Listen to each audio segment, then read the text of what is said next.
আজকে বিকেলে আমাদের ঘরে ঢুকে গেল সাপ। Hello guys, welcome back to my new video. একটু পর আমার ঘরে দেখছে, আমাদের ঘরে ঢুকে গেছে সাপ। আজকে বিকেলে ঢুকে গেল সাপ, কি করে যে ঢুকলো আমিও জানি না ভাই। আর আমাকে যাতাই ভয় লাগে। আমার বন্ধুকে ডেকেছিলাম, বন্ধু এসেছিল বলে বার করছে, নাহলে ভাই আমি পারতামই না বার করতে।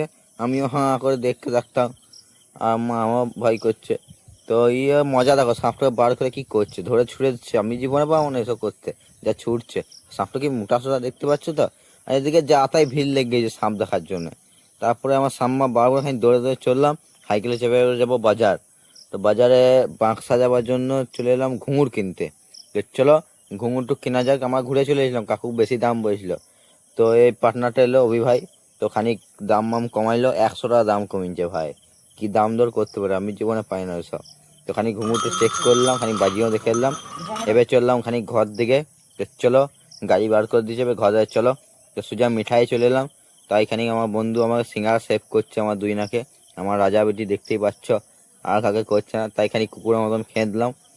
তারপর আমার বন্ধু খেতে এসে হাত পুড়িয়েছে। চলো এবার ওরাও খেতে দেখো মজা করে, হাসি মজা করে। তো খাওয়া দাওয়া করে একদম আবার বেরিয়ে গেলাম ঘর দিকে। তো চলো ঘরে দীপঙ্করের ঘর চলে এসেছি, ওই ব্যাগ নিয়েছে, ওর নাম দীপঙ্কর। তো চলো এবারে দেখেলছি, আবার দেখেও পোষাইছে না মালপত্র।